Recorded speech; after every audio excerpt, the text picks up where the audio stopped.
So the first property we are going to discuss is excitability. So excitability, it is the property of the cardiac muscle to go into excitation automatically. Excitation is the process of eliciting a action potential. So in the heart there are mainly two types of tissues. The first category is conducting tissue. Conducting tissue, its function is predominantly to initiate and conduct the impulse from one end of the heart to other end. And the second category of tissues is the contractile tissue.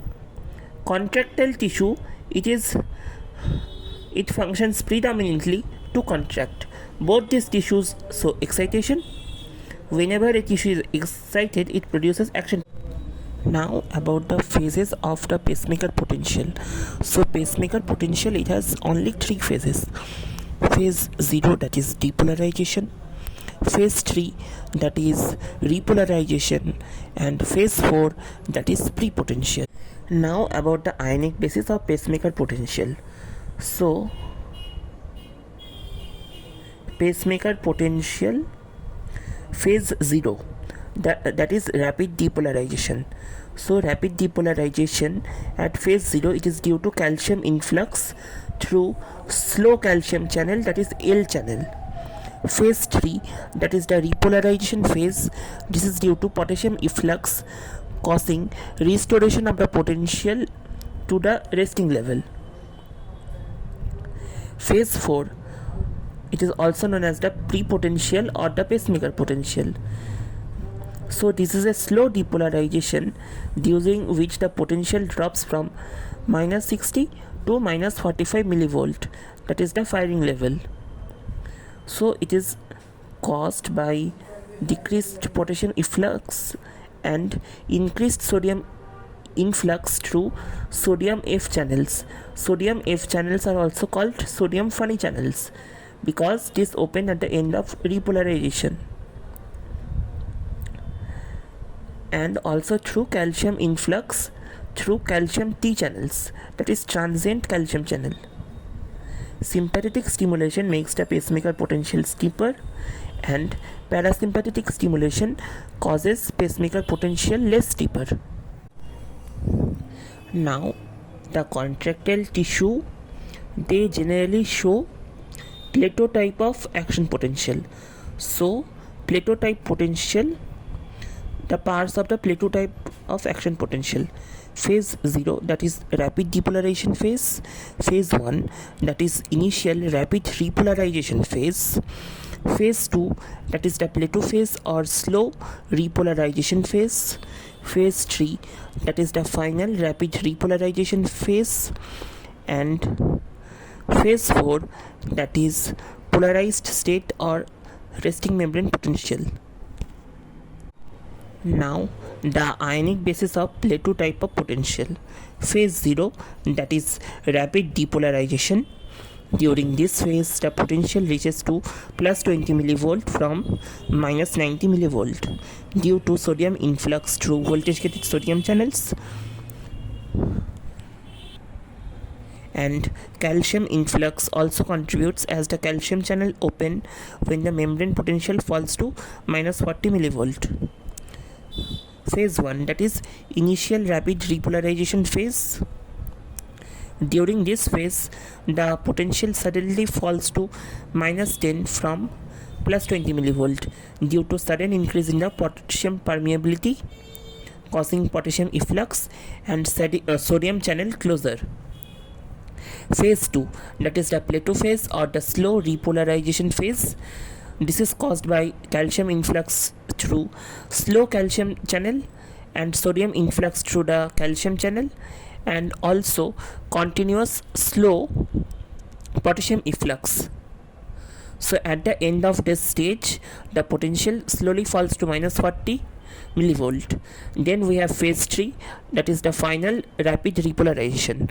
This is due to closure of the calcium channels causing inactivation of calcium and sodium influx and rapid potassium efflux through potassium channels. Both these restored the potential to minus 90 millivolt. Now phase 4, that is polarized state or resting membrane potential.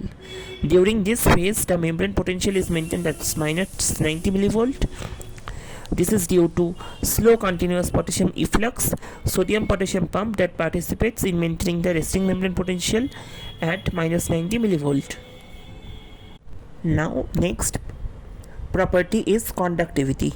So conductivity, it is the property of conduction of impulse throughout the myocardium from its site of origin. So in the heart, all parts can conduct impulses. Conduction of impulse takes place by sequential depolarization of the adjacent membrane. In the heart, specialized conducting system is present. Cardiac impulse is initiated by the SA node. From here, it is conducted to the ventricle. Impulse is conducted from one cell to the other through the gap junctions. Now, conduction velocity of the impulse in cardiac tissue, it is tabulated as below. The differential conduction velocities of impulse, it is essential to maintain the coordinated activity of different parts of the heart. Now about the contractile responses of the myocardium. So the first contractile response, it is all or none response. So all or none response, it is demonstrated in a amphibian heart.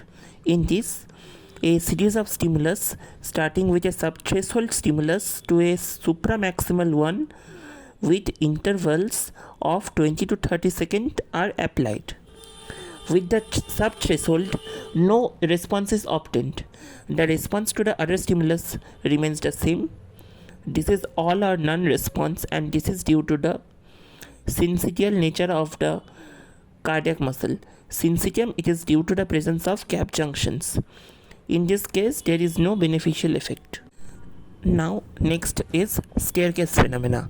So, in staircase phenomena, when a series of stimulus are applied with intervals of 1 to 2 seconds, there is incremental contractile response for the first 4 stimulus, and then the responses become constant. This type of response for the first 4 stimulus, it is called staircase phenomena. This is due to the beneficial effect of first contraction to the second, but up to the fourth one only. The beneficial effect is mainly due to the calcium ion availability. Now the next property is summation of the subliminal stimuli. So when a single subliminal stimulus is applied, no contractile response is elicited, but when a series of successive stimulus are applied at a rapid rate, a contractile response is elicited. So when a subliminal stimulus is applied, it produces a local response which eventually dies off, but with a series of such stimulus, local responses get added up and produces a propagated action potential. This leads to a contractile response. Now about autorhythmicity. Autorhythmicity, it is the ability of the tissue to generate impulse by itself at regular intervals of time. So cardiac impulse, it is normally produced by the SA node. This is called the sinus rhythm. In abnormal conditions, when SA node fails to produce impulse, the other structures may initiate the cardiac impulse. If the impulse is produced by the atrium, then it is called atrial rhythm. If the impulse production is from the node, then we call it nodal rhythm, and if it is from the ventricle, we call it ventricular rhythm. Normally the heart is regular or rhythmic. When it becomes irregular, it is called arrhythmia.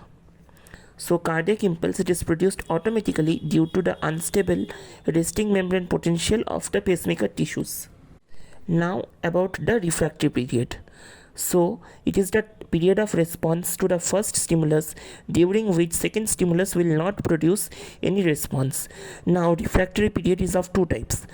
The first one is absolute refractory period and the second one is relative refractory period. So absolute refractory period, it is the period of response to the first stimulus during which the second strongest stimulus will not produce any response. It is for about 200 200 millisecond and coincides for 0, 1, 2 and 1/3 of the third phase. During this period, sodium inactivation gate closes the sodium channel and remains closed throughout this period. Relative refractory period. It is the period of action potential in which a second stronger stimulus may produce a response. It lasts for about 50 milliseconds and it coincides with the later 2/3 of the third phase. Hence, a stronger stimulus is required to get a response. During this period, there is partial recovery of the sodium channels from inactivation. Importance of the long refractory period in cardiac muscle. Number 1. Cardiac muscle cannot be tetanized. Number 2. The longer refractory period in the Purkinje fibers and the ventricular myocardial fiber prevents the re-entry of cardiac impulse from the myocardium back into the Purkinje fiber, and thereby it prevents arrhythmia. The prolonged refractory period allows the heart to complete the systole and ensures its relaxation in between the beats. Why? Because in between this systole, in the diastole phase, this helps in the refilling of the heart, that is supply of the coronary arteries. And point number 4, it prevents the fatigue of the cardiac muscle.